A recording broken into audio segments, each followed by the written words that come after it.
and in this video journal I will start bracing the tops for the builds that I've been working on in the last few video journals. This first video is going to be on my X bracing patterns, which 2 of the guitars will have. So keep watching. The first thing I need to do is to cut my brace stock, and I'm going to be cutting it out of quarter sawn Sitka spruce. I use my X brace cut sheet that I've just recently updated so I can determine the size and the quantity of each of the braces that I'm going to need for the top that I'm working on. The top braces have a 30-foot radius on them. This diagram shows what a 30-foot radius would actually look like as compared to the 15-foot radius, which is what the back is radius to. The 2 braces that will make up the X brace, the lower face braces, and the finger braces are all arched to the 30-foot radius. I also do my bridge plate. Some guys don't. You can, it's up to you. All the braces above the sound hole, the sound hole braces, upper transverse graft, and the upper face brace are all flat, and they're glued on a flat surface. To make the sanding process on the radius dish go a little quicker, I mark the 2 braces that are going to be the X brace and the 2 lower face braces. I mark the 30-foot radius on them with my plexiglass template, and then I take them over to my drum sander and sand down the majority of that off.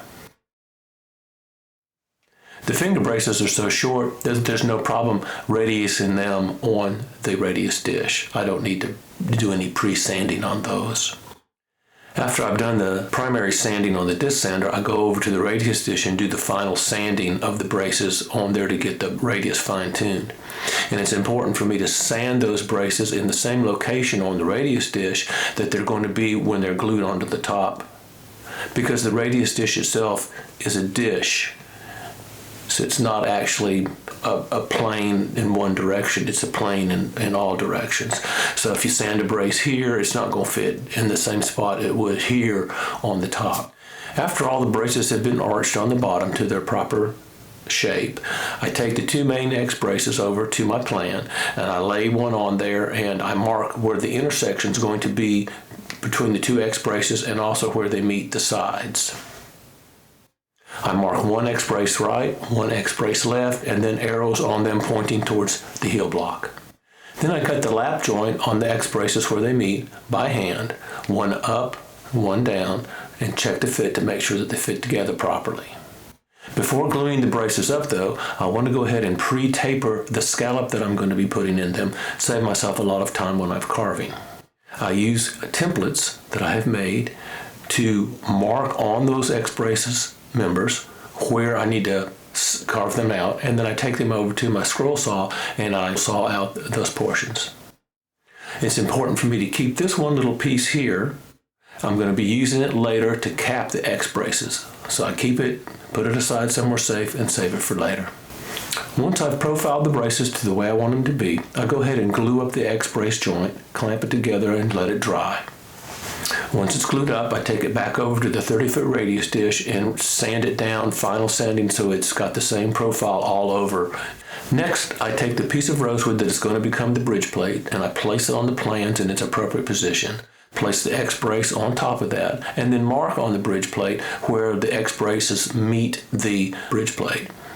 Then I can saw it down on the scroll saw and then fine tune it on the sander, making sure it fits properly before I go on.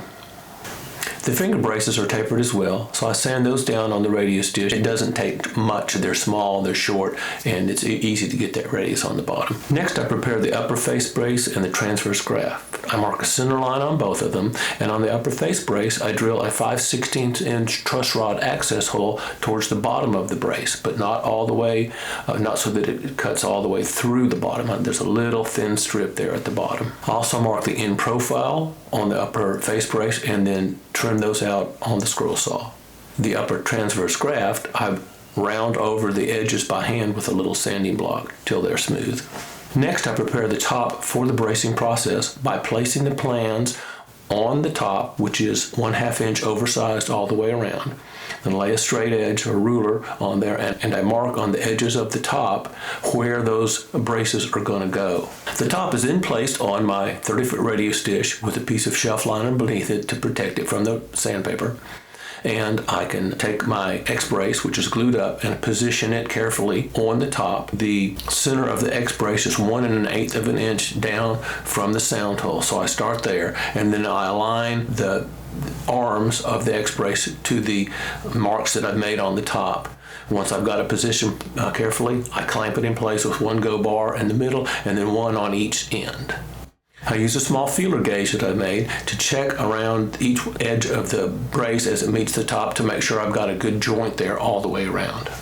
Then I take my little positioning tugs and I place them on the X-brace, 2 close to the intersection of the joint and then 2 further down where the knuckles are going to be, and I clamp those in place. Then I can remove the go bars, holding the X-brace in place and making sure that my fit is proper. Next, I apply glue to the bottom of the X-brace and then very carefully maneuver it over the tugs, pressing down to the tugs or touching the X-brace, but the X-brace is not on the top yet because I use the tugs to position the X-brace. Then once they're touching the tugs in all 4 locations, then I press down into the top, pushing down a little bit so that the X-brace remains tight against the tugs, and hold the brace there for a few seconds until it starts to set. Then I place a go bar on the X-brace there and then do a little glue squeeze up. Once it's set just a little bit, I'll start placing the rest of the go bars along the X-brace. After the X-brace is dried in place, I go ahead and remove its go bars, and then I glue on the bridge plate, which I have arched just a little bit. Once the bridge plate has been glued on, then I start on the lower face braces. The first lower face brace goes on first. I check the fit with my feeler gauge and then glue it on, and then after that, then I go ahead and check the fit of the lower face brace with my feeler gauge and then glue it on. After the lower face braces have dried, I take the go bars off and then reposition the top so that I can get to the finger braces on either side. And I go ahead and glue the finger braces on.